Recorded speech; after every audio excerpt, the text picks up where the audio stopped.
Welcome into Snow The Goalie. We are live at Chickie's and Pete's in Bordentown, New Jersey. And guys, I wore my Christmas sweater. The holidays are nearly here. I wore my ugly Christmas sweater. That's nice. I like that one. Because Rudolph the red-nosed reindeer. Yeah. The nose of the reindeer. Thank goodness for that, man. Pooping out peppermints in the back. You don't have to say that, though, because people are trying to eat. Well, I'm just saying, that's what I want to eat. They don't want to eat. You made me wear this. I didn't make you do anything. Welcome on in. All of you joining us over on YouTube, Facebook, and X, thank you for joining us. Those of you who are joining over on the WBCV YouTube as well, thank you for joining us. I'll go look at this now. Yes, I'll take it from here. We're having a sound issue on the stream. I know you hear in the restaurant can hear it just fine, but Russ is going to work with our technician to get it fixed on the stream. But yeah, Bundy, we're getting ready for coming off of a good win for the Flyers last night over the Vancouver Canucks. Yep. They play again tonight at 9 p.m. Yep. Weird start time. TNT game? I know, but still a weird start time. It's still late in Chicago. It's at 8 o'clock start in Chicago. Yeah, that was really rare. Yeah. That's why I thought it was weird. I thought maybe 8:30. It's a 7:30 start like we had last night. But last game before the break, and I think that the Flyers really looked at these two games and decided that they need to be, these were important games for them. Like they wanted to win these two and get these 4 points going into the break. It's a huge 4 points because there are two teams that are less than the Flyers are in the standings. I thought the Flyers handled Vancouver beautifully last night. They didn't get, Vancouver didn't have much of anything going on via the middle of the ice. The Flyers shut them down, locked down that hockey game until late when they got a couple goals when the game was already out of reach. But tonight against Chicago, having guys like Bedard out and Frank Nazar not playing for the Hawks, this is almost another must-win game to collect 2 points tonight in Chicago. Yeah, you can't let this slip away, 2 points. No, 100%. 100%. You know what's the funny thing, Bundy? Woke up this morning and you look at the standings, and for all of the consternation that there's been about the Flyers this year, they're in second place. Yeah. They have the sixth best point percentage in the NHL. Yep. Like, these are things that you just don't expect to say 3 days before Christmas or 2 days before Christmas. Yep. And yet here we are. And look, they're not a perfect team. There's still a lot of flaws with this team. There's still a lot of issues. That said, they are where they are. They are, and you have to give them credit for that, for being where they are. And there's been, it feels like there's been so much chatter about what's wrong with the team rather than what's right with the team. In terms of whether it's a fan reaction or whatever else, it more gravitates towards Matvei Michkov or is he in shape? Is he out of shape? What's going on with him? Can't do any wrong inside Flyers Twitter. But I think the team in and of itself, 18-10-7. They've done a really good job manufacturing wins and getting up, climbing the point standings. Yeah, and they have. And I know that's not the most ideal 18-10-7, right? I mean, you got seven overtime and shootout losses. They have 7 overtime and shootout wins. Yep. Right? So it's you've only won 11 games in regulation. I get it. But that's the NHL this year. These days, right? It just is so many more games are going past regulation. Yeah. And I think a lot of teams, what they've realized that they can do is if the game is tied or in the third period, they're going to start playing real defensive hockey. Yeah. Because you sit there and say, let's guarantee we get 1 point. Yep. And then try for the win in overtime in the shootout. I hate the loser point, by the way. So do I. Because when you lose the game. Yes. You could call yourself, I said Rick Tocchet the other day, said, we're 17-10. No, you're not. You're 17-10-7. Yes, they're 17-7. There's 7 more losses on there. I know you got a point for them, but that's not the true way of looking at it. Correct. And if you look at the Flyers standings, and I know that the standings are so tight. I mean, you look at anybody, you win one night, you fall down a spot in the standings or 2 spots because somebody else won. But I just feel like that's like that loser point to me bothers me a lot. That because it is a loss. Right. It's a loss ultimately. Yeah. No, 100%. But all that said, if everybody's playing that way, if that's how the entire league is playing, then you can't fault the Flyers. Oh, no, I'm not. Right? Oh, yeah. I'm not saying you, but I'm saying the royal you. You can't, fans can't, nobody can fault the Flyers for playing that way. Yeah. Yeah, no, and they're doing a good job. I mean, they're doing what they do in a league that was a lot of parity. I mean, teams are so close, so tight now in terms of the way that they perform and the way they compete that there's not a lot of wiggle room for error anymore in terms of climbing the standings. Yeah. Hey, big thing about last night. We didn't get to talk about it much. We talked about it very little bit after the game, but I figured we'd bring it up here again. Best fourth line that they've had together. All three of those guys last night have played on the fourth line this year, but it was the first time the three of them played together. They were the three stars of the game last night. You know, put up 6 points in the game.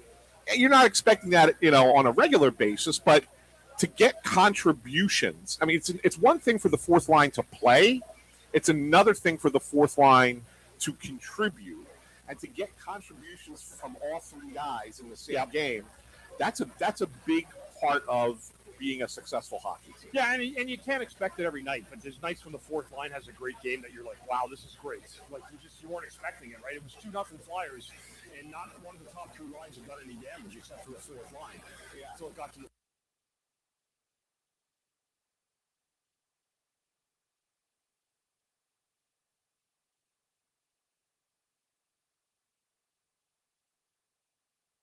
an update in about 20 minutes on who's in goal tonight for the game against the Blackhawks. There's part of me, you normally get a back-to-back, one goalie plays one game, the other goalie plays the other. Mm-hmm. I just get the sense, and you tell me what you think, I just get the sense, Bundy, that because they have a 4-day break with the holiday here, that we just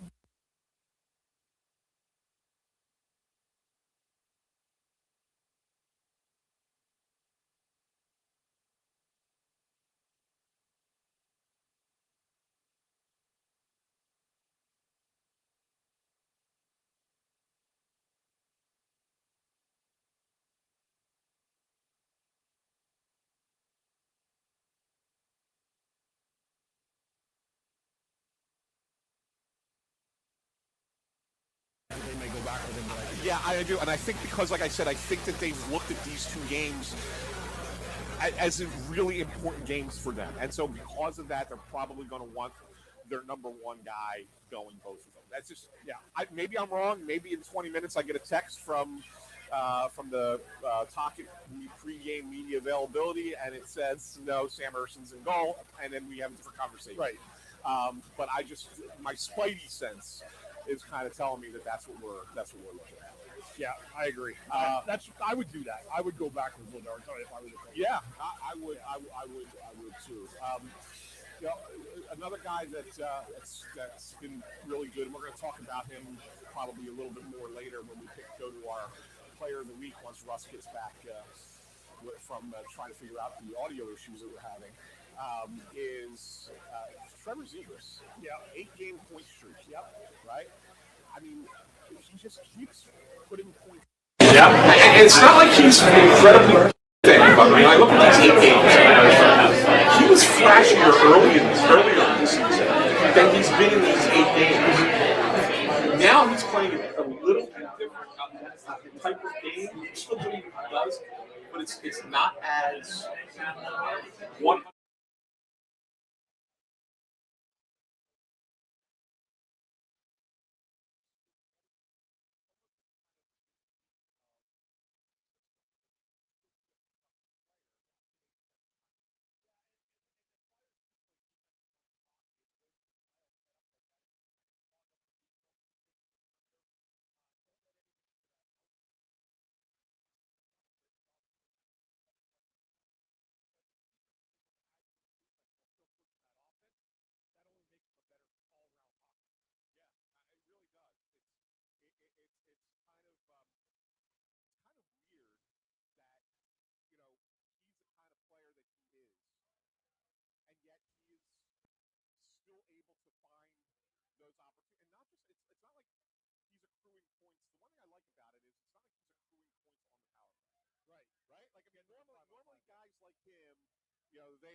We talked about it in the years Giroux was here, right? Think about all the points that Giroux got from being a power play guy. Yep. Right?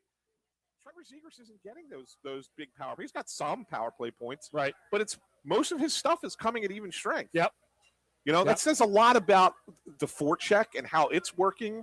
And, they retrieve pucks really well, and they do a really nice job of that, especially that top line. Ever since they put them together with Dvorak and Konechny, Those three have done a nice job. I think one of the biggest things the Flyers have done this year, and especially with guys like Zegras coming in, I really feel like they've done a great job in the neutral zone in terms of adjusting their forecheck mid-game, finding what it is. Because last night against Vancouver, I thought the Flyers almost the entire game really, really clogged up the neutral zone and kept most of the Vancouver stuff to the perimeter.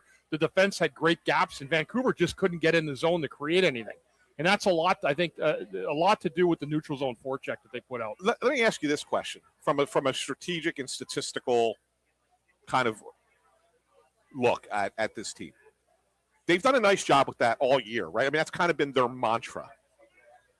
Is that sustainable to continue to play that way throughout the rest of the season? Because I remember, I think the difference here, Bundy, is 2 years ago when they were in a playoff position and then they lost it at the end of the year, they kind of collapsed. Yeah. Missed on the last day.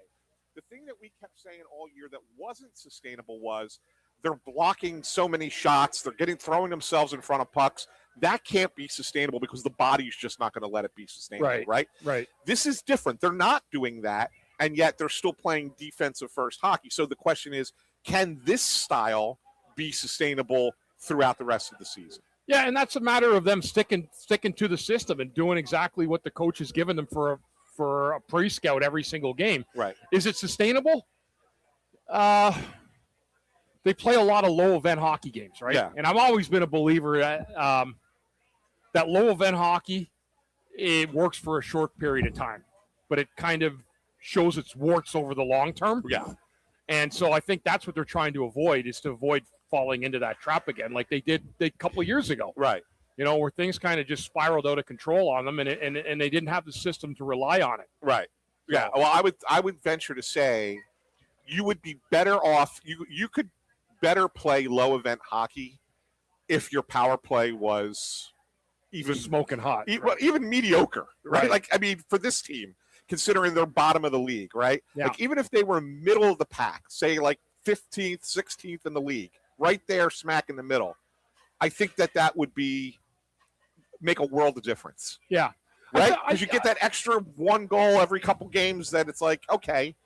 Yeah, and I know like the Flyers have done some great stuff this year, but I also don't think you can't forget the effort that Dan Vladar has put forward for this team. Yeah. I mean, he has bailed them out several nights. Yeah. Where they didn't have it, and he was just unbelievably good. That's why, to this point, he's still the MVP of the season. Oh, there's no question. Not even close. No, right? I don't even think it's close at all. No, it's not. I think it's 100% that Vladar is the MVP. We get to vote, and as you've pointed out, I'm not 100% sure how much that vote matters, but we get to vote at the end of the year for the Bobby Clark Trophy for the team MVP, and I can't imagine that anybody else would pick someone else other than Dan Vladar. Yeah.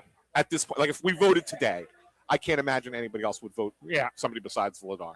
I can't either. He'd be the only winner for me of that award thus far. Yeah. At the end of the season today, he's a hands-down winner. Yeah. In the second half, we'll find out more about him, because he's only played, a little less than 40 games in a season is a high mark he's had. Right. So we'll see how he's able to sustain the workload in the second half. Speaking of MVPs, how you doing, Russell? I'm delightful. How are you? Me and Anthony just talked for 15 minutes straight. I appreciate that. We don't Did you normally fix do that on everything? this show. You know what? It was 15 minutes of straight hockey talk, I know. which never happens Allow on me this to come show. in here and blow And the I've whole come to thing the up. determination that you're the reason why we don't have straight hockey By talk. the way, did you notice? I don't know. Did you see me? Could you see me when I was ducking under there? Yeah, your backside came in there a couple times. You know why I did that? What is that? Because I didn't have to. You know why I did it? It's because we're getting so close to the holiday season. And what happened? Did you guys, when you were growing up, or when you had your kids and the kids were young, did you ever do the video of like Christmas of opening the presents? Did you guys do that? Yeah. And then somebody, usually the mom, not saying that that's the case in our house. It was when I was growing up.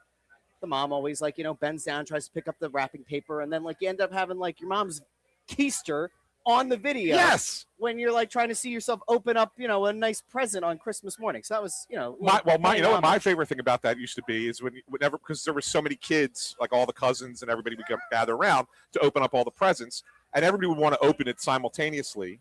And so there were times when it was chaos and everybody yelling at each other about give me the wrapping paper. It's got to go in the trash bag. Can't have the wrapping paper all over the place. Yeah, I used to grab 2 trash bags before they even started opening. Right, just grab it. them, Made me crazy seeing all the wrapper. It got to a point where my dad, bless that man, got so fed up with my family just like losing their minds every time we did this, that he instituted a rule that you opened presents from youngest to oldest, so that way there was no chaos, there was no new wrapping paper all over the place, who wasn't throwing it out, whatever, because everybody wanted to start playing with their toys, right, and things like that. He instituted that the youngest goes first, opens all their gifts, then the second, and then so on up to the oldest. And that was my dad's plan, and it remained that way for many, many years, up through my kids being like young kids. You would actually go, the youngest opens all their presents. All. No. And then, well, you see, that may not work in your house because you have 4 kids. That's right. Like within 6 years of each other. The four kids, everybody gets to open a present. So you go, everybody opens one. Yeah. Because that allows you to appreciate the present that you have, and it also distracts you from ripping your siblings' paper open. And then you go the second round, and then the third. And, I don't usually break it up where it's like, all right, mom and dad are going to do a gift, but sometimes, this is what's wrong with this country. Sometimes. Go ahead, Bernie. You get all every child deserves a present. But like you get all these kids and like they rip through all the presents, right? They get like 5 seconds of play and then they're on to the next thing. Yeah. And then it's like, well then what, Santa does all that work, a lot of hard work out there with the elves and such. And they go out and they do all their stuff. And then like the kid plays it for 5 seconds. Yeah. Same thing with the grandparents too. Love the grandparents. Grandparents come over, they have a lot of stuff for the kids, and it's the same thing. And then you don't want to have it like one set of grandparents to give the kids something and they play with that, and then the other grandparents come and they give something, and then it's like 5 seconds. Yeah, it's just, this is why I like Thanksgiving better. I love Christmas. I'm a good Catholic boy. I love Christmas. I love the meaning of Christmas. I like Thanksgiving better. I do too. There are no expectations. I do too. I had so much stress this past week. Let's talk about shopping here real quick. I'm officially taking us off the rails. Are you done? Are you done shopping? We're not getting back to hockey? We will. Oh, okay. Are you done shopping? I'm done, yeah. How long ago did you finish up? Today. Okay. No. I have one thing coming in the mail today. I take my kids to a store every year now. Okay. And I buy them some clothes that they want. I go to Lululemon. They like that stuff. So I take them, get them each something at Lululemon, and that's it. Yeah. I don't worry about that wrapping gift stuff anymore. Yeah. They love it because they're older now. Yeah. And see, that's the thing you'll learn too, because I don't wrap gifts for my kids either. I actually, my gift for my kids is a card. Okay. But then I write in the card what their gifts are. They're usually experiences, whether it's tickets to a sporting event, tickets to a musical. Hey, I'm paying for your hotel on your vacation or something like that. Whatever, like something like that. So like I do experiences because they're adults. My son's going to turn 30 in 2 months, right? My oldest, and they're not little kids anymore. So I don't feel like I need to do the whole wrap stuff up and have it be unwrapped and all that stuff. I think that they appreciate it for what it is. Okay. But I still have a couple things I have to buy online tonight for that purpose. Christmas changed for me when the kids got older. They got into their late teens and 20s. Yeah. And it, you lost the little kid part of it, like with that big raucous on Christmas morning. So I do miss that though. I do miss that craziness, the part you're in right now. It is good. Yeah, it's great. Yeah, hey, Russ, where are we, by the way? We are in Bordentown at Chickie's and Pete's.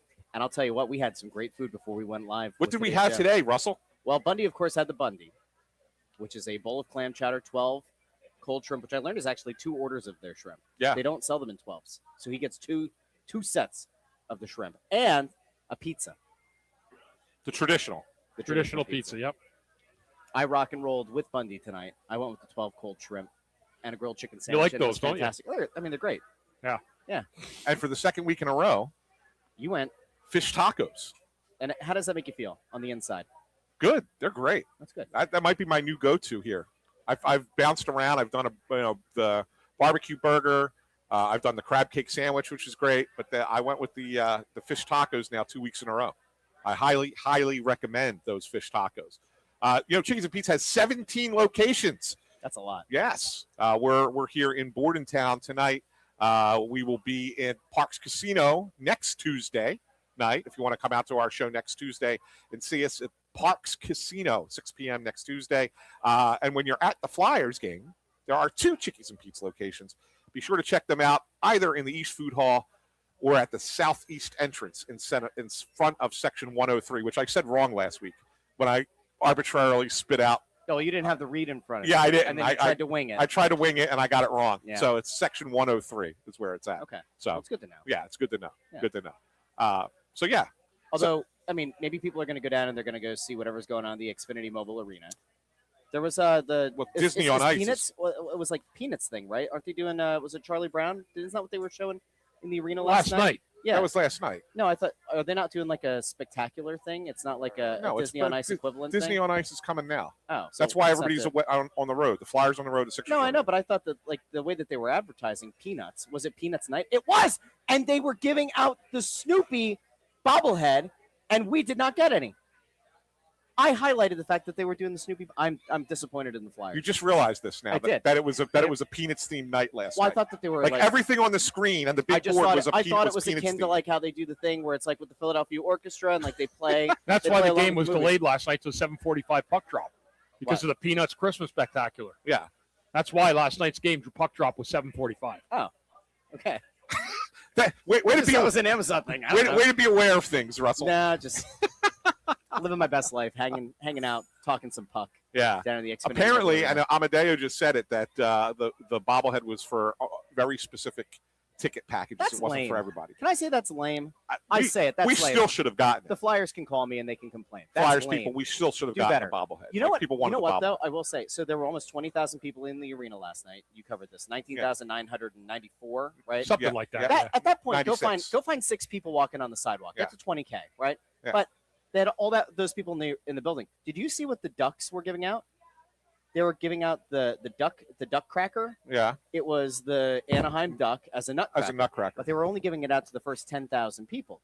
Now, am I crazy for thinking that if you're going to do a big giveaway, you should be able to give one to everybody who's in the arena, 100%. especially if it's right at the holidays, right? 100%. Like, you know, a random October night, middle of the month, whatever. Like, you don't have enough T-shirts, that's a bummer, whatever. But like right before Christmas, at the end of Hanukkah, prior to Kwanzaa, right after the winter solstice, I'm very inclusive.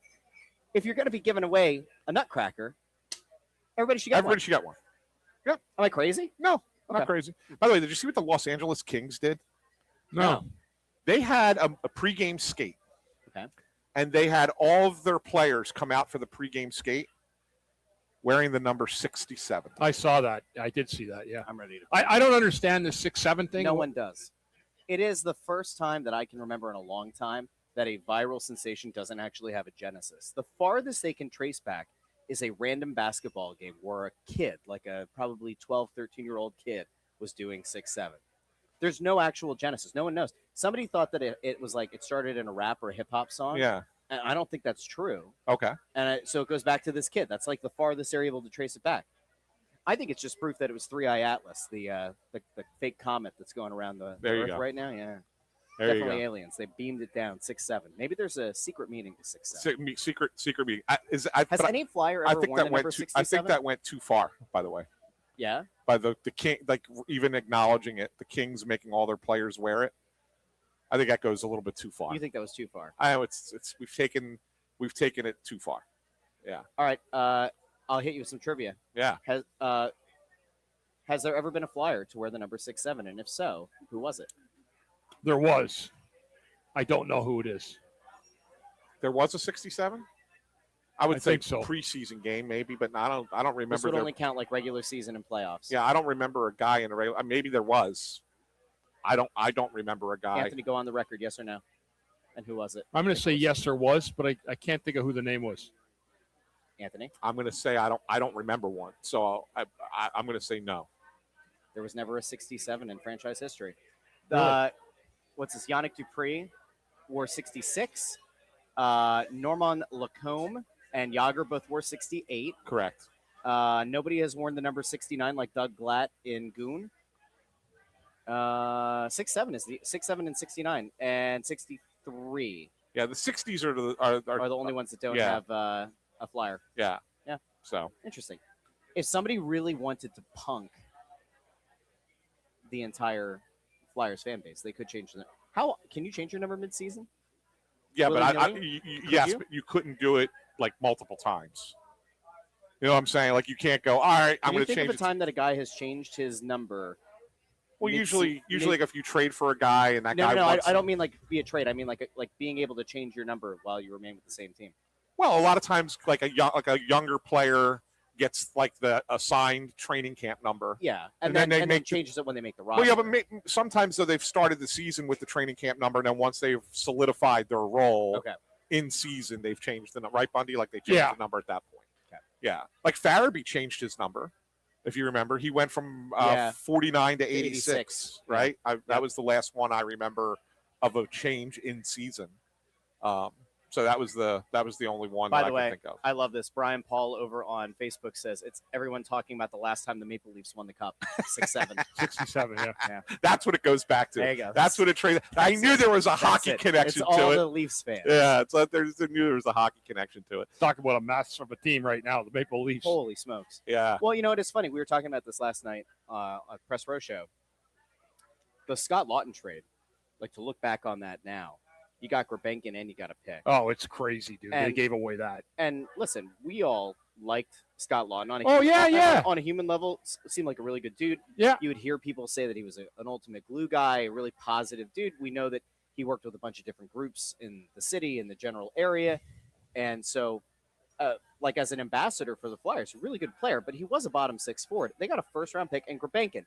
And so I guess now maybe I don't know what the first 15 minutes were as I was adjusting audio. Yeah, we were talking Did you guys current dive, hockey. Okay, did you dive all the way into the fourth line from last night? Or We no? talked a little bit about it, yeah. Okay.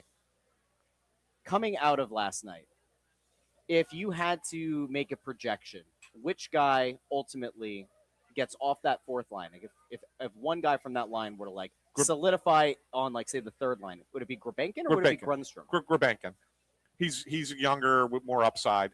I think Grundstrom is what he is. He's an NHL player, but he's been around the league for a bit, so you kind of know what he is. You don't think Tocchet would like lean into him more? I mean, maybe in the current season, but I think ultimately you say who's the guy longer term. I think Gurbenkin probably has a better chance. Right? I think it's Grundstrom because yeah, I do. For the short term, yeah, he's already in short term. Yeah, he's already shown that because he sits Gurbenkin like every fourth game, right? Yeah, comes out of the lineup. Grundstrom he elevated to the first line.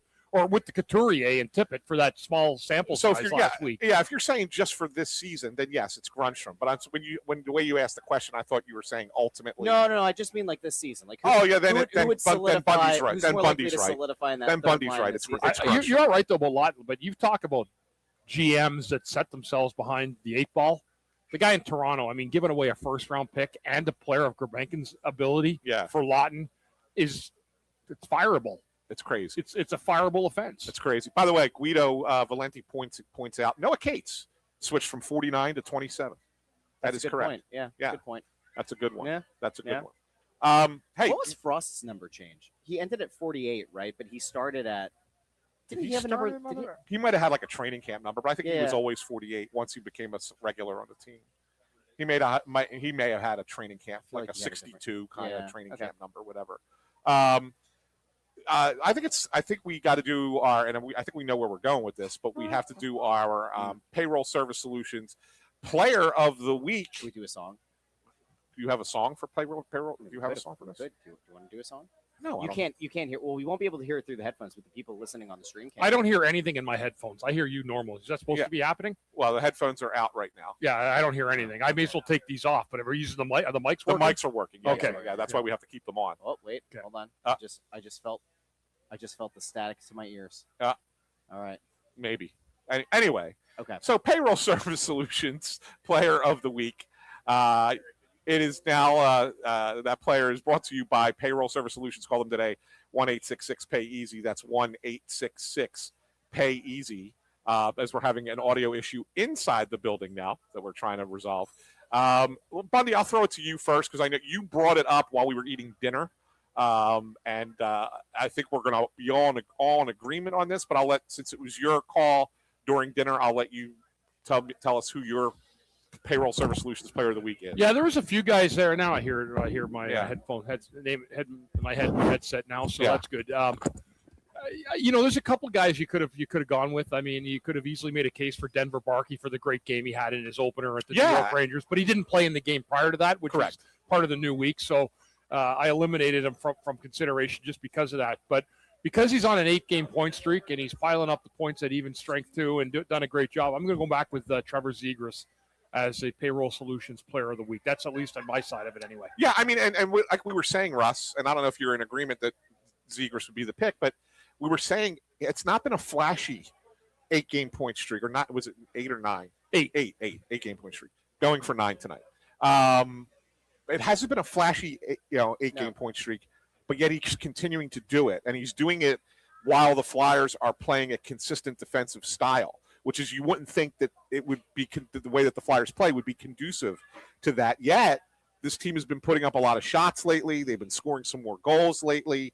They're generating offense from, as John Stevens always used to say, create offense from defensive posture, and that's kind of what they've been doing. And so Zegras has still been able to create that offense from that way that the Flyers are playing.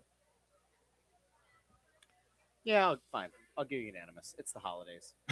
I didn't know. What was the other? I mean, It was hard to find another guy. I actually, like so there, Barkey would have been. Barkey, Yeah. I thought Barkey maybe deserved a look, if for no other reason than he got his first call up, had was impressive. Had a couple of assists, looked like he belonged. He's an honorable mention. Honorable mention. Yeah, I agree. I like if they didn't play the game in Buffalo within the time span of since our last show. Not that anybody played well in that game, but Zegras at least registered points in that game. Yeah. Had it just been off of the Rangers game and last night, I think you could go Denver Barkey. But because you have to include the Buffalo game, Zegras has a little bit more of a resume for those 3 games. Agreed? That's fair. Yeah. Yeah. So there you go. So Trevor Zegras is your Payroll Service Solutions Player of the Week. Call Payroll Service Solutions today at 1-866-PAY-EASY for the smart choice in payroll services. Payroll Service Solutions caters to the small and medium-sized business to handle all of your payroll needs. Call them once again at 1-866-PAY-EASY. I read on Twitter today that someone said Michkov had his best game last night of the season. Did you guys watch the same game I did? I'm not saying he played bad. No, I think he's had better games this season. I thought it was a decent game for Michkov last night. You know what it is, Bundy, and the people who are there's two schools. There's one, the people who are now going to say that every game that he plays is going to be a great game because they want to have that friction, right? That between what the team thinks and what they think. But secondarily, there's some analytic stuff that if you look at just the numbers and aren't watching the game with your eyeballs, you look at it and say, oh, yeah, he had a really good game. Like, zone entries were high when he was on the ice. And, expected goals was high. And their shot total was better when he was on the ice than when he was not on the ice. All those things, right? I thought that he had a decent game. I thought that line had a decent game. I thought he was great, but I didn't. Yeah. I wouldn't say he played his best game of the year. Correct. I wouldn't go that far. Yeah, I was saying he was fine, but I read that. I'm like, really? Yeah. It feels like he's trending in the right direction. I think that if there's one thing that you can maybe go into this, little winter season, the holiday season, you want to warm the cockles of your heart, you can look at it and say he looks significantly better now than he did back in October. I think that's like pretty much across the board. We should be able to agree that on the whole, he looks better than he did at the start of the year. You would hope so over the course of a season, and you'd hope that as he's working on conditioning, all this other stuff, that he's going to look better. He's going to start to find his rhythm, find a groove. I don't know if last night blew the roof off, but it was a good game. Yeah, he got an empty net goal. I mean, but I didn't think he played call that poorly. The Konechny special. Yeah. So, but you know what? And Bush was saying this on the broadcast last night, and I think some people were criticizing him for saying it, but I buy into what he was saying. He was saying how even though it was an empty net goal, it's an important goal, and it's an important goal because now he no longer has a 10-game goal drought hanging on over his shoulder, over his head, and he can. It didn't have to go to 11. And, it wouldn't grow to 12. Like now, if he doesn't score tonight, it's only one game without a goal, right? So, it's just the mentality of that, right? That whether or not you just sit there and say, oh, he did have a goal. Yeah, some people's you have to look it up and say, oh, it was an empty net goal. But I think for him, the mentality for the player, sometimes that's all you need. I don't actually know if that's the case for him. So, He's a counting stats guy, man. He wants to see his goal total high. But he knows it's not a goal. Like an empty net goal counts as a goal, but he knows that it's not the same thing as actually creating your own shot and netting a goal with somebody between the pipes. So I don't necessarily think that it takes as much of a burden off as you think it does. Maybe it's like nice to have that little streak, that goal drought streak broken.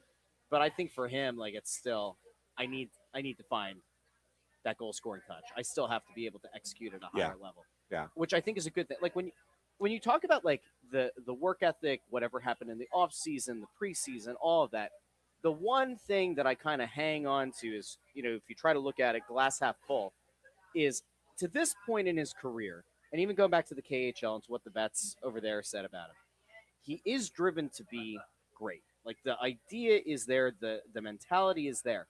Remember back in the Nolan Patrick days, we would always hear, does he actually want to be a great player? Is he just kind of coasting on his talent? That's not necessarily what we've heard about Michkov. No. It's more of a, is he trying to like break the all-time goal scoring record? Well, who the hell knows? But I don't think he's complacent. I think he made a really bad mistake in the offseason. I think that's about where it goes. So when you look at it now, I think that he's got the mental fortitude to kind of, press forward, figure it out. And I think that once he gets a few actual goals with a goalie in between the pipes, that's when you're going to see that confidence really skyrocket. And that's when this team feels like a legitimate, you want to say second in the Metropolitan, you want to say they're a playoff team, all that. They will finally feel like an actual playoff team when he hits his stride. Right now, they have a ton of overtime wins and shootout wins, and that's great. But to me, they still don't feel like a playoff team that can definitely win a first round. And I don't think anybody expected them to this year. But like if he starts hitting, then it feels like your ceiling is significantly higher. Yeah, by the way, I got news. Bundy, we were wrong. Urson going? Sam Urson will start in net tonight against the Chicago Blackhawks. There's a over here in the restaurant. Yes. Sam Urson in net tonight. Well, hey, on a positive note, you can go to bed early tonight. 9 o'clock start. Won't be over till about the Flyers games. Flyers games go closer to 3 hours than any other team in hockey. Yep. It's and you know what? I don't know if it's why, but it happens in Philadelphia more than anywhere else. Yeah. The games in Philly, for whatever reason, when you're watching a game in Philadelphia and you're watching scoreboard watching, why is every game over at 9:30 and the Flyers games go till 9:50 every night? We have all those screens that are in like the old sports book. Yeah. By the games are over. Flyers are still going 20 minutes later. We're watching the clock hit zero. And there's still 8 minutes of regulation. In regulation, and then left. They go to overtime, and then they go to a shootout, and you're like, what? Yeah. I don't know. I just think that this is a missed opportunity tonight for them to see what Dan Vladar looks like playing back-to-back. I'm looking at it the positive side, Anthony, that Sam's going to have a big game tonight. Maybe and he's he going to does. redeem himself from the Rangers. Maybe he does, but I look at it like this way, Bundy. Like, you're going to have to play important games down the stretch, right?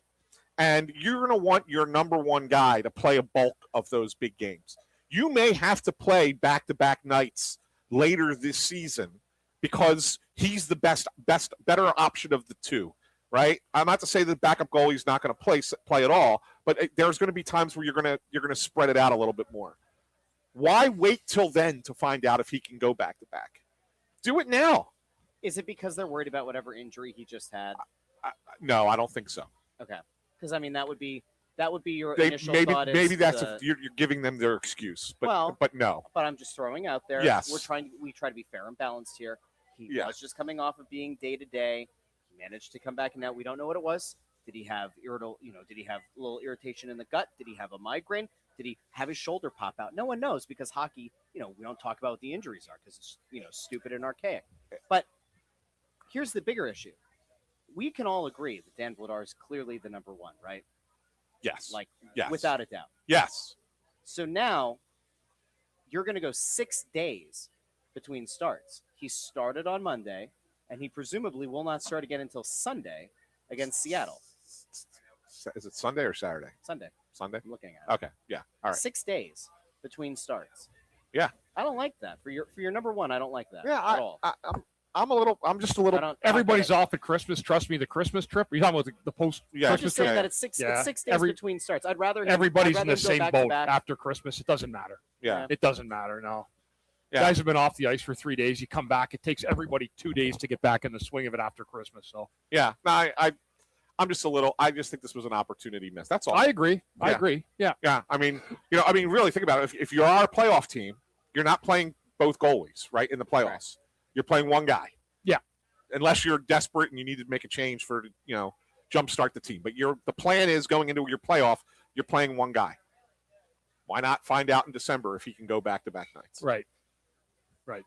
That's my thought. And it's a team. Well, is it talk looking at it and saying this is a team that, in theory, is 9 games under 500? Is that what this is? Yeah, and then there's And no say- Bedard. Yeah, no no- Frank Nazar. Like, is Yeah, is they're that- is that missing. what it is? They're Like, missing some good try players. to give Arison a reason to go into the break with a little bit of confidence. Is that it? Sure, I don't know. I'm sure that there's justifications for it, right?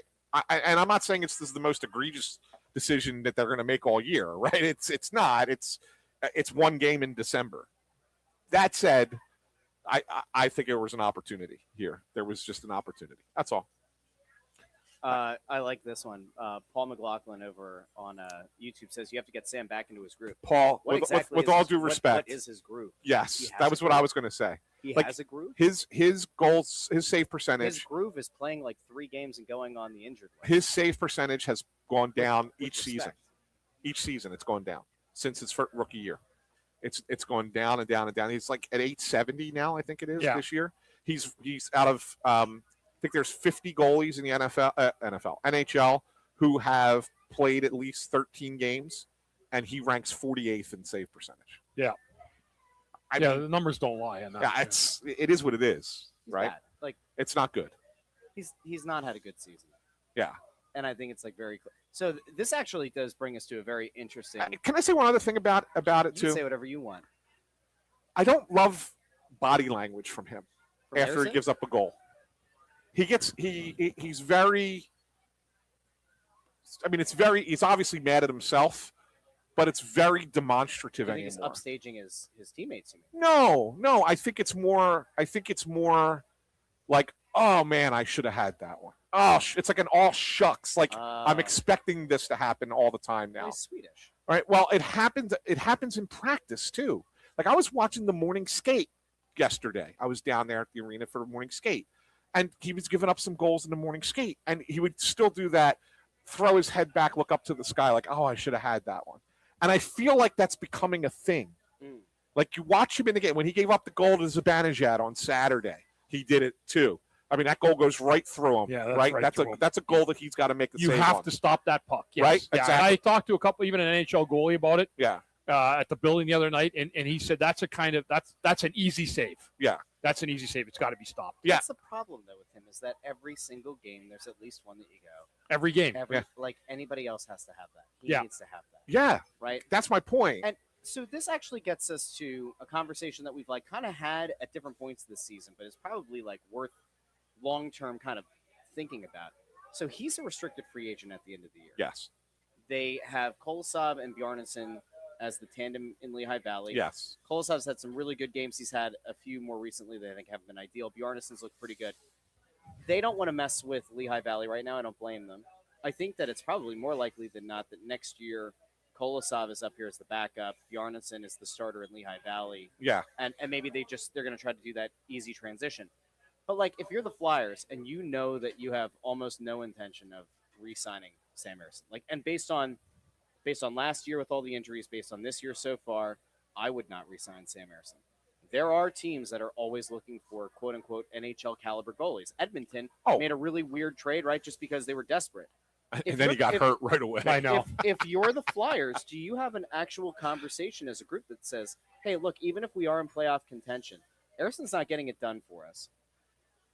Let's get something for this guy. You could. And whether it's either you bring up Kolosov or maybe you just make a corresponding move and you bring in another goalie. Is that something that you think Briere could have on the docket?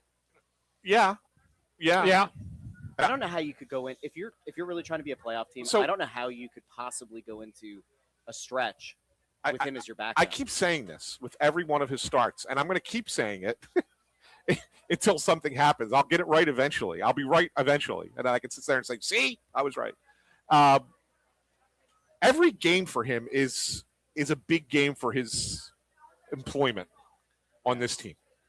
Like I know that they've had conversations about this, and they haven't acted on it yet. They have had conversations about, do we stick with him or not? And so, like, I think every start is very important for him. And is if he going to play for Sweden? I haven't. He's not on the Swedish Olympic team. I don't think he was on the Four Nations team. See, He played 2 games in that tournament too. That to me is where this gets really interesting, right? If he were to make the Swedish team, and say he plays well, because he played really well in Four Nations. Yeah. Then he came back and he didn't play well here. Does that raise the trade stock a little bit more if he goes and has a really successful Olympic run? Can you afford to wait that long? You're the one who pointed it out. There's 22 games left before the Olympic break. A quarter of the season, right, you have 22 games left before the Olympic break. Now, Vladar's going to play 16 of those. Right, 15, maybe 15. All right, so Sam Erson's going to have to play 7 more starts, 8, if you count tonight. Can you afford that? Can you afford him playing all those? Like, I don't know if you can drag this to the deadline and know you're going to lose. There's a better chance than not that you're going to lose a point or lose 2 points in a game that you could have won otherwise. I just don't know. If you want to make the playoffs, I don't know how much longer you can push that. That's what I keep saying. So unless he plays well, and then you say, okay, give him another chance. Okay, give him another chance. But at what point has he not played well enough that you sit there and go, we need to try something else? Bundy, I want to throw this to you as the former player. So there are 2 parts to this. As a defenseman and as just a teammate in general, when you have a guy who's in net that you know you can't rely on to make a save to bail you out, which was most of my career. That it stinks as a teammate, but as a defenseman, it probably stinks even more, right? Yeah, it's just tough because you know, like, and I'm joking about that when I was just being facetious, but it's hard when you have an expectation of your goaltender to make the stop and they don't make the stop. Yeah. Especially if your team's playing well, that can be a real empty hole in your team. Where your team's playing well and your goaltender isn't. And I think the Rangers game was a pretty good example of that on Saturday, where the Flyers, I thought, played a good hockey game and their goalie let them down. And there's no one else to blame in that situation except for the goaltender. Sure, the team makes mistakes. They did. But they weren't enough that they couldn't have overcome those. It was the goaltending, ultimately, that penalty shot, or the power play goal. Yeah. That tied the game and gave the Rangers a chance to win it. And the power play, you could blame the Flyers' power play, too. Sure. The power play was atrocious in overtime. Yep. 4-on-3 did nothing. They moved it around the perimeter the whole time. Yeah. Our good friend Tony Louie, who called in the show last week, says Jeff Hackett didn't instill any confidence, Bundy. I don't. Yeah, I mean, they weren't bad goalies, but I never played. Let me just say this: I never had a Patrick Waugh or Marty Brodeur. Who was the best goalie you had? Probably Czech Manic. Yeah. And think about that. Yeah. Like that. So that's Czech Manic was a very good regular season goalie. Yeah. Not so much in the playoffs, but even think about that. Like that's the best that you had in your career with the Flyers. Yes. And you played more games of defense than any other Flyer in history, and the best goal you had was Roman Czech Manic. Yeah, and there was nice. He was outstanding. Yeah. He was very unorthodox in his saves. But the first 2 goalies I had was Ron Hextall and Gar Snow. Good goalies.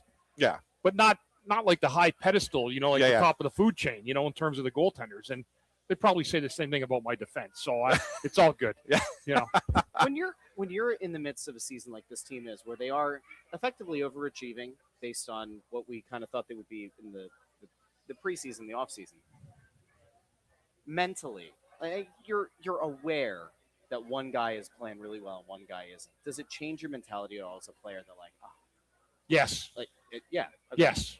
Yeah, you're like, if you find out the other guy's in nets, you're like, oh boy. In your own head, you don't repeat it, but in your own head, you're like, so how does that? But then you would imagine that you're not the only guy. Then, like, right, the team as a whole. So does that almost like permeate where it actually kind of changes? You don't think about it. Okay. Just so you know, you're not like, it's not like you're before the game. Like, let's say I'm playing tonight, and Sam had a bad game last Saturday, and they're like, okay, guys, tonight Urs is going. In my head, I might be like, oh, okay, I hope he's better than he was Saturday. Yeah. But I'm not marinating that. Okay. I hear it once, I go prepare for the game and hope my goalie does a great job for me. Okay. That's not part of my thought process at all. There's no like thought of almost having to overcompensate or change your game to No. try to. Okay. No, that makes it worse. Yeah. That'll make it worse because then you get the obscure stuff. It's not instinctual play. But in the moment, in the game, when that goalie lets up that goal that we keep talking about, that he should have made the save, you feel it differently, right? Yeah. That's the difference. It's you're not playing your game differently, but it can impact the game. Yeah. The way you're playing the game because of that in the back of your mind. Yes. Exactly. Yeah. Which is where things are tricky. Like that's why they're in this. It's such a weird place to be, right? Because on the surface, if you are a negative Flyers fan who's a negative Flyers fan for the last 10 years or whatever, and in fairness, you are well within your right to be pretty negative about the past decade or so. You could still look at it and say, all right, here's a team that we expected to be bottom-ish kind of team, could very well end up in the lottery. They're overplaying their talent level. They're getting otherworldly goaltending this season from Vladar. They're getting point per game pace out of Zegras that he hasn't had before. I mean, this is the best case scenario for Zegras. You're still able to overcome Michkov not being himself. You're able to overcome, to this point, Forster's injury. You could look at it if you're a negative fan and say, oh, eventually a couple of these things are like going to come back down to earth. And that's why I think it makes it more difficult for the front office because they also have to be aware, like, a lot of these things are going well. You don't want to make a reactionary move and trade something of value to patch it, to like give this team, a chance or whatever. But at the same time, if this continues for another 20 games, I don't know how you don't make a move. Yeah. No, I understand what you're saying, but it's sometimes harder to make that move. I mean, it's going to have to really blow a lot of games and be really bad for them to have to do something excruciating. Because he could come out and play a good game tonight, and then you're thinking like, wow, your backup got a win tonight. That was great. This is the kind of game your backup is meant to play. Even though we thought Vladar would go tonight, and I am with Anthony on that, but this is a tailor-made backup goaltender night against a bad team. The second night of a back-to-back. You won last night. You got the money in the bank in the first game of the back-to-back. And, this is a type of game that your backup is slated to play. And so he's getting a start tonight and hope he has a good start tonight because the Flyers need the 2 points. Just want to remind everyone we are coming to you live from Chickies and Pete's in Bordentown, New Jersey. Thank them for hosting us here tonight. We're at Chickies and Pete's every week, usually on Wednesday night. This week and next week, though, Tuesday night shows because of the holidays. Next week we will be at Parks Casino, the Chickies and Pete's inside Parks Casino. So if you want to come out and see us next Tuesday, 6 p.m. start time. But the perfect place to it's a perfect place to watch any Flyers game. Mm-hmm. But if you're going to the game, make sure you check out the flagship location down in South Philly, right across the street from the stadium complex. Hop in there beforehand. It's a great place to grab a bite before you go into the game. Get one of their specialty pizzas. Grab a burger. Grab the fish tacos. Grab the crab cake sandwich, the chicken sandwich, whatever it is. Make sure you stop by there anytime that you're heading down to a Flyers game this season or any other season. If you want to see what else that Chickies and Pete's has going on, they have a lot of things going on at all of their locations. Go and check them out at chickiesandpete's.com for upcoming events and more. I will say this, though. I've watched since I broadcasted and started doing pre- and post-game live. It was my first gig back in 2006-07. I think Vladar, 6-7, 2006-7. There you go. Yeah. I will say I think Vladar's provided the best goaltending I've seen in that time frame in its short sample size in 20 years. I agree. That's good. I'm trying to think about it because I know that Mason had a couple good seasons. Mason was good, but in terms of where you're at for him playing the amount of games he's played, getting there's nights he's piggybacked the team. Yeah, he's gotten a lot of points for this team this year. Yeah, I was going to say that even going back, Marty Biron that first year, the year they went to the conference final, he wasn't this good. 07-08. He was pretty solid that year. He was solid, but Vladar was just remarkable. I'd argue he also had a better team in front of him. Certainly did. Certainly did. For sure. Do we want to get to? We have 5 minutes left. Do we want to get to our picks for tonight? No, we'll put those out on Twitter. We had this conversation. Why don't we just put our picks out so people hear them? Fine, go ahead. I know why you don't want to put them out. Because it's just because you sit there and say, well, because if they're going to go back and watch the show, they're going to sit there and say, well, it's a week after the fact. The game's already happened. It's old news. Typically, a holiday episode of a show, you make more evergreen. I get it, but we're at the last 5 minutes. It doesn't matter. If people are still watching a week from now, if it's like New Year's Eve and you're watching this, thank you for watching the entire hour. We greatly love you. But let me tease it right now. We're about to tell you the predictions for a game that's already happened. If you're watching this after December 23rd, this next 5 minutes you could skip. What if you're I give you permission. and True Detective? I give you permission. We are predicting for the Flyers and the Chicago Blackhawks game on December 23rd. That was really well done. I'm pulling up the interns. All right. I'll still predict before. So I wanted to be positive. I wanted to go into the break riding a wave of positivity, and then I find out Sam Erson's in that. So it's going to be, 5-3 Blackhawks, and I hate it. Wow. Yeah. So I changed my score. I changed my score knowing that Erson is in net, but I still think the Flyers win this game. I think that the Blackhawks are missing a lot, and I just think that it's an important game for the Flyers, and so I think that they're going to go out and they continue to play the way they've played defensively. I think that they'll still win this game. I got the Flyers 5-3.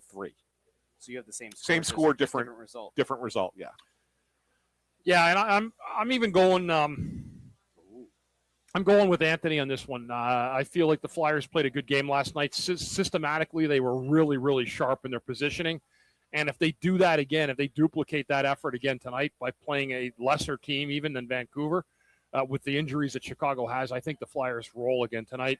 I'm going Philadelphia 4-2 tonight. 4-2 Flyers. Okay. All right. Intern Andrew also has 4-2 Blackhawks. He has 4-2 Blackhawks. You had Flyers there, right? 4-2 Flyers. So we wow. have two reverses. It's like the third time we've done this. Where two of us have had the same score but different outcomes. Yeah. It's like the third time we've done this. Yeah. That's good. So yours was 5-3 Flyers. 5-3 Flyers. Yeah. That was my call for Bundy this one. was 4-2. 4-2 Flyers. Yeah. Yeah. So it'll be interesting. I think we can actually go to the comments since we're not actually over the radio. I think we could take like 2 extra minutes or whatever. Go out to the comments if there's anything anybody wants to get to. We could treat this as a little bit of that overtime. Is there anything that you saw in the comments that was getting asked that you think is no worth throwing out? At least nothing that I want to discuss at this point. Okay.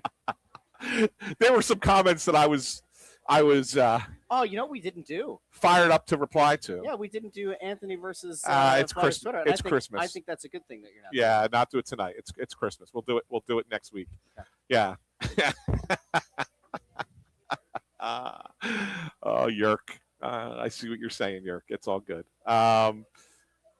There's one. There's a good comp for you. What? So Gig 5087 asks, Barkey the next Steve Sullivan?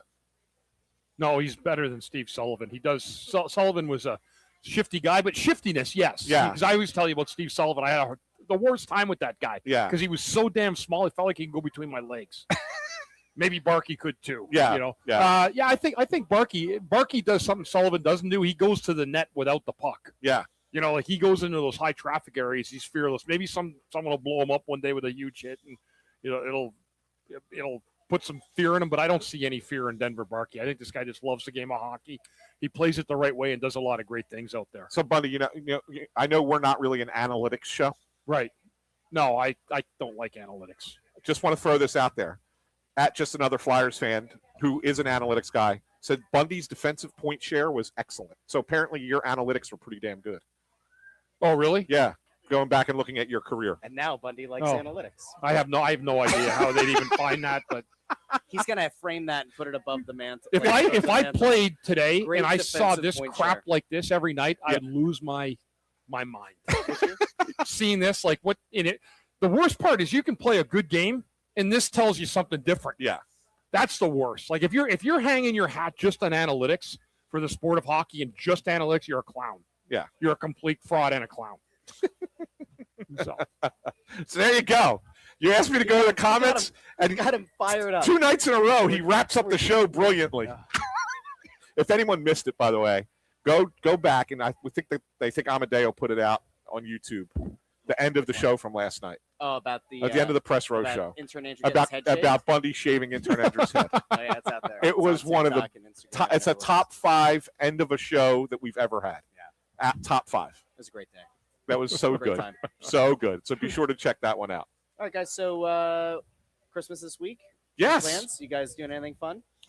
Family, man. Just, as I said earlier, we're going to be at my sister's tomorrow, Saturday, or whatever day it is, Thursday. And then tomorrow night we'll be at my mom and dad. Yeah. So. Yeah, I'll see the kids on Christmas, and I'm looking forward to that. And I'll see 3 of the 4. My oldest, Isabella, she's in Minneapolis. Her husband, Will Fries, is a Vikings offensive lineman. They play Christmas Day, so I'll be settled in watching Netflix at 4:30 on Christmas Day. Vikings in Detroit. So she's getting Chinese food for dinner. It's still an important game for the Lions. It is, right? So, yeah, it is. I think that the Vikings will probably try and give them a game. Yeah, yeah. So I have that set for my day. Yeah. By the way, great. you and I had a moment before we went live. We both ended up at Costco today. Yes. Both ended up looking for meat. Yeah. What are you making on Like prime rib on Christmas Day? Prime rib. Yep. Are you smoking? I think we're smoking a ham. I think my in-laws are bringing a ham to the house, so I'll put that on the egg. But I went to Costco this morning, and I was supposed to go get some steaks, and then I saw beef tenderloin. Right, I've been trying to get my wife to do a beef Wellington. I don't think she's going to do it this Christmas, but I was like, well, you could slice beef tenderloin, do some fillets. I got some ribeyes. I got some New York strips. Then I'm going to go stand out at the Blackstone in the cold. Nice. Kind of get lots of butter, get some aromatics in there. It's going to be good. Good stuff. It's going to be a very nice Good Christmas. job, Russ. Well, have a wonderful holiday, gentlemen. Yeah, It's great. Merry Christmas, Merry everybody. Christmas. Happy holidays. Yep, and we will. I won't see you till next Tuesday, but it'll be a pleasure. Yeah, but it'll be good. Everybody have a wonderful Christmas out there. Happy holidays, and if we don't talk to you until the new year, I don't know why that would be the case, but if we don't talk to you until the new year, have a very happy new year as well. But we'll be back next week down at the barn. Or no, 2 weeks. No, wait, 2 weeks isn't it? That's right. We're on the radio next The week. 6th. First game back is Anaheim. I need a 6th. break. Yeah. Can we Cutter, get a break? Cutter Gauthier. Who's that? Yeah. Do we like Cutter Gauthier? Oh, we got some booze over here. Good. Yeah. All right. Big Merry thank you to Christmas, who tuned everybody. in live over on YouTube, Facebook, and X. Don't forget you can find the show wherever you get your podcasts: Apple Podcasts, Spotify, Pandora, Amazon Music, wherever you get your podcasts. For Bundy, for Ant, I'm Russ. Have a great night, everybody. Talk to you very soon here on Snow the Goalie.